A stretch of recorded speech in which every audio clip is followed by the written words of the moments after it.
আসসালামু আলাইকুম। নতুন একটি ভিডিওতে আপনাদের সবাইকে শুভেচ্ছা এবং অভিনন্দন। তো আমার পিছনে যে সুজুকি হায়াতি মোটরসাইকেলটা দেখতে পাচ্ছেন, এই মোটরসাইকেলটার যে মালিক তিনি কাস্টমার তিনি একটা কেমিক্যাল নিয়ে এসেছেন। ফুয়েল ট্যাঙ্কে প্রচুর মরিচা আছে, জং ধরেছে, সেটা পরিষ্কার করার জন্য যে কেমিক্যালটা স্ক্রিনে আপনারা এখন দেখতে পাচ্ছেন, যে এই কেমিক্যালটা দিয়ে ফুয়েল ট্যাঙ্কটাকে ক্লিন করা হবে ভালোভাবে। তো দেখবো আমরা আজকে, যেহেতু কেমিক্যাল কাস্টমার নিয়ে এসেছে, আমরা সেটা দেখবো এবং কেমিক্যালের ছবি সহকারে আমি আপনাদেরকে লাস্টে দিয়ে দিব, দেখিয়ে দিব। আপনারা সেখান থেকে দেখে নেবেন নাম, যদি কারো প্রয়োজন হয় মার্কেট থেকে কিনে নিতে পারবেন, এবং কি কেমিক্যাল যে সেটা ইউজ করা হয়েছে সেটাও আপনাদেরকে আমি বলে দিব। তো পরিষ্কার হয় কিনা মূলত সেটা আমরা প্রথমে দেখবো। বাইকটাকে পুরো ট্যাঙ্ক খুলে সবকিছু বের করে আমরা সেটাকে ওয়াশ করব, ক্লিন করব, দেখি আসলে কতটুকু ক্লিন হয় বা কি কি কেমিক্যাল ইউজ করা হয়েছে সেটাও আপনাদেরকে বলবো। দেরি না করে ভিডিওটা শুরু করা যাক। তার আগে ছোট একটা রিকোয়েস্ট, যারা চ্যানেল নতুন অবশ্যই চ্যানেলটিকে সাবস্ক্রাইব করবেন, যারা অলরেডি সাবস্ক্রাইব করেছেন তাদেরকে অসংখ্য ধন্যবাদ। এখন হচ্ছে যে ফুয়েল ট্যাঙ্কের ভিতরে একটু খেয়াল করুন, আপনারা দেখুন কি পরিমাণে ময়লা এখানে লেগে আছে, সেটা একটু আপনারা খেয়াল করুন, ভালোভাবে দেখুন। প্রচুর পরিমাণে ময়লা এখানে কিন্তু জং লেগে আছে। তো ফুয়েল ট্যাঙ্কটাকে খুলে বের করব, বের করে ভিতরে নিয়ে কি কি করব স্টেপ বাই স্টেপ আপনাদেরকে দেখাচ্ছি। দেখুন এখানে খুলে আনার পরে ফুয়েল ট্যাঙ্কের যে তেলের চাবি থাকে সেগুলোকে কিন্তু খুলে নিতে হবে। এই যে দেখুন নিচের থেকে তেলের চাবি এবং ফুয়েল লেভেল মিটার যেটা থাকে সেটাকেও কিন্তু খুলে নিতে হবে। তা না হলে যে সমস্যা হবে, যেগুলো নষ্ট হয়ে যাবে, ভিতরে যে কেমিক্যালটা দেওয়া হবে সেটা যাতে বের হয়ে যেতে না পারে, তার জন্য ফুয়েল লেভেল মিটারের জায়গায় কিন্তু আমরা পলি দিয়ে দিয়েছি। দেখুন পলি দিয়ে ছিদ্রটাকে বন্ধ করে দিয়ে দিতে হবে। দেখুন শুধু এইটা না, তেলের যে চাবি থাকে, চাবির লাইনের যে ছিদ্র সেটাকেও এখন আমরা বন্ধ করে দিব পলি দিয়ে। দেখুন দুই সাইড থেকে সবগুলো যে পলি দিয়ে এভাবে বন্ধ করে দিতে হবে। আমরাও এটাকে বন্ধ করে দিব। মূলত কেমিক্যালটা যে আসলে কি কেমিক্যাল সেটা আমি লাস্টে আপনাদেরকে বলে দিব, মাঝখানে বলে দিব আমি। শুধু এভাবে যখন আপনারা পরিষ্কার করবেন বা করতে চান তখন কিন্তু এভাবে এটাকে বন্ধ করে নিতে হবে। এখন যে বাইরে নিয়ে যাব, বাইরে নিয়ে গিয়ে কিন্তু আমরা কেমিক্যালটা এটাতে ইউজ করব বা কেমিক্যালটা দিব। এখন এই দেখুন কেমিক্যাল ঢালা হচ্ছে, দুইটা বোতল থেকে ঢালা হবে। প্রথমে যে বোতলটা দেখতে পাচ্ছেন পেপসি, এটা হচ্ছে মোজো, পেপসি মোজো এই ধরনের একটা জিনিস, 250 ml, এবং তারপরে বাকি 250 ml দুইটা বোতল থেকে দেখা হচ্ছে, দুইটা বোতল থেকে কেমিক্যাল নিলাম আমরা। টোটাল হাফ লিটারের মতো ঢেলে নেওয়া হয়েছে। দেখুন কাস্টমার নিজেই ঢেলে নিয়েছে, কারণ তিনি জানেন মাপ কতটুকু দিতে হবে। এই যে দেখুন দেখে রাখুন, এই কেমিক্যালগুলো আপনারা কিনতে পারবেন, জুম করে দেখে নেবেন।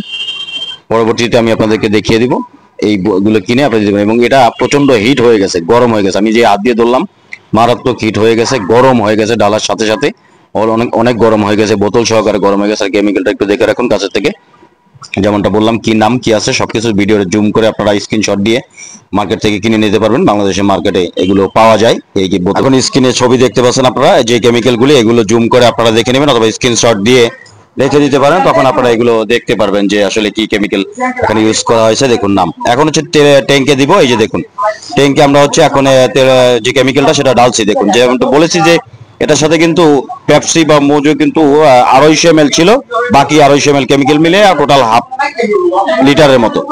আর ফুয়েল ট্যাঙ্কের সাইডে যাতে না পড়ে, পড়লে পানি দিয়ে ধুয়ে পরিষ্কার করে নেবেন, ভিতরে দিবেন। দেওয়ার সাথে সাথে দেখুন ফেনা হয়ে গেছে, একদম বলকানো শুরু হয়ে গেছে, ফেনা শুরু হয়ে গেছে। ট্যাঙ্কের রঙে যাতে না পড়ে সেটা খেয়াল রাখতে হবে, পড়লে ধুয়ে দিতে হবে। আর নিচের দিকে খেয়াল করুন, আমি দেখাচ্ছি, নিচের দিকে একটু খেয়াল করুন, দেখুন কি পরিমাণে এখানে নিচের দিকে খেয়াল করুন, কেমিক্যাল দেওয়ার সাথে সাথে কিন্তু ফেনা হয়ে গেছে। তো যেটা শুরুতে বলেছিলাম যে কেমিক্যালটা আসলে কি, কেমিক্যালটা মূলত অ্যাসিড জাতীয়। এটা একটা অ্যাসিড, দুইটা কেমিক্যাল মিলে, এবং এটার সাথে যেহেতু কোক, স্প্রাইট বা মোজো দেওয়া হয়েছে, এই তিনটা মিলে কিন্তু অ্যাসিডের মতো কাজ করে, অ্যাসিডের মতো হয়ে গেছে এটা। তো এটা ফুয়েল ট্যাঙ্কে দেওয়ার পরে সাথে সাথে কিছুক্ষণ নাড়াচাড়া করতে হবে। পুরো ফুয়েল ট্যাঙ্কটাকে কিন্তু উপর নিচে করে সব সাইড কিন্তু ভিজিয়ে দিতে হবে কেমিক্যালে, এবং এটাকে মিনিমাম 15 থেকে 20 মিনিট রাখতে হবে, যাতে জং বা বনিচে যেগুলো আছে সেগুলো যাতে উঠে যায়, চলে যায়, যাতে উঠে আসে, নরম হয়ে যায়। পরবর্তীতে পানি দিয়ে ঝাঁকি দিয়ে ওয়াশ করতে হবে। কি দিয়ে করতে হবে সেটাও আপনাদেরকে দেখাবো। নিচের দিকে খেয়াল করে দেখুন, এখানে যেখানে মাটিতে পড়েছে বা ফ্লোরে ফাঁকা জায়গায়, দেখুন দোকান থেকে বাইরে নেওয়া হয়েছে এই কারণে যে কি পরিমাণে ময়লা যে মাটিতে ফেনার মতো হয়ে বলকাচ্ছে। দেখুন একটু খেয়াল করুন, প্রচুর গরম, কিন্তু এটা কিন্তু প্রচুর গরম হয়ে গেছে, যা কারণ মরিচা যে উঠবে। এই যে দেখুন এখন আমরা হচ্ছে ঝাঁকাচ্ছি, এভাবে ঝাঁকাতে হবে, দেওয়ার পরে ঝাঁকাতে হবে, ঝাঁকানোর পরেই কিন্তু নিচের গুলো নরম হবে। 15 থেকে 20 মিনিট রাখতে হবে, মাঝে মাঝে মাঝে এভাবে ঝাঁকি দিতে হবে এবং রেখে দিতে হবে 15 থেকে 20 মিনিট, যেটা বললাম। আর যেখানে পড়েছে নিচে দেখুন কিভাবে বল কাচ্ছে, যেটা বলতেছিলাম, দেখুন নিচের দিকে খেয়াল, একদম সরাসরি দেখুন কিভাবে বল কাচ্ছে। কোক স্প্রাইট যেটা দিয়েছি সেটার সাথে কেমিক্যাল, দেখুন পুরো জায়গাটা মেখে গেছে। এখন এভাবে রেখে দেবো, এরপরে কিছুক্ষণ পরে আমরা এটাকে ঝাঁকি দিব, তারপরে ক্লিন করব, এবং কিভাবে ধুইতে হবে, পরিষ্কার করতে হবে, কি দিয়ে করব সেটাও আপনাদেরকে দেখাবো। কারণ যেহেতু দুইটা কেমিক্যাল মিলে কিন্তু এটা একটা অ্যাসিডে পরিণত হয়েছে। আর যেহেতু এটা অ্যাসিডের মতো কাজ করে, তার জন্য কিন্তু সাবধানে ওয়াশ করতে পারেন। প্রচুর পরিমাণে কিন্তু এটা গরম হয়, হিট হয়, পুরো ট্যাঙ্ক সহকারে কিন্তু গরম হয়ে গেছে, হিট হয়ে গেছে। তো আমরা এভাবে রেখে দিয়েছি কিছুক্ষণ। এরপরে এই যে পানির সাথে আমরা এটার সাথে ডিটারজেন্ট মিক্স করব। ডিটারজেন্ট মিক্স করে এই ট্যাঙ্কটাকে পুরোটাকে ক্লিন করব। ক্লিন করতে হবে। এখন এই যে ঝাঁকি দিচ্ছে দেখুন, ঝাঁকি দিয়ে নাড়াচাড়া করতেছি, কারণ হচ্ছে ভিতর থেকে যে মরিচাগুলো বা জংগুলো ভিতরে আছে সেগুলো যাতে বের হয়ে যায়। দেখুন ডানে বামে এভাবে ঝাঁকি দিতে হবে। ঝাঁকি দিলে উপরে নিচে সব জায়গায় কিন্তু কেমিক্যালটা মেখে যাবে। দেখুন পলিথিনটা খুলে আমরা বের করব, নিচের দিক থেকে খুলে বের করে যখন ঝাঁকি দিব তখন নিচের দিকে আপনারা খেয়াল করবেন, দেখবেন আমি ক্যামেরাটা নিচের দিকে দিব। দেখুন পলিগুলো সরিয়ে নিলাম, এখন নিচের দিকে দিয়ে ঝাঁকি দিব। দেখুন খেয়াল করুন, আপনাদেরকে আমি দেখাবো। দেখুন ময়লা জং দেখুন এই যে নিচের দিক থেকে পড়তেছে, জং নরম হয়ে উঠে চলে আসছে ফুয়েল ট্যাঙ্ক থেকে। দেখুন এই যে দেখুন খেয়াল করুন, ঘন হয়ে চলে যাচ্ছে। যে কেমিক্যাল দিয়েছে, কেমিক্যাল কিন্তু ভিতরে রয়েছে, অল্প বের হয়েছে, সেটাকে আমরা পানি দিয়ে ধুয়ে বের করব। এটা আপনাদেরকে দেখালাম যে কি পরিমাণ জং চলে গেছে, সেটা দেখালাম।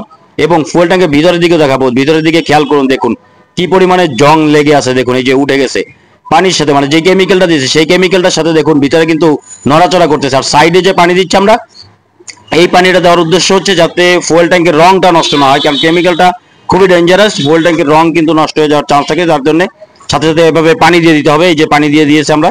আর ভিতরের দিকে দেখুন মরিচা কিন্তু নড়তেছে, আমি ঝাঁকি দিয়ে আপনাদেরকে দেখাই, খেয়াল করে দেখুন ভিতরের দিকে যে নড়তেছে কেমিক্যালটা দেওয়ার পরে সেই মরিচাগুলো উপরে নিচে সব মরিচা কিন্তু এক জায়গায় জমা হয়ে গেছে। এখন আমরা এটাকে এই কেমিক্যালটাকে বের করে পানি দিয়ে ভালোভাবে ধুবো, ডিটারজেন্ট দিয়ে আমরা এটাকে এখন পরিষ্কার করব।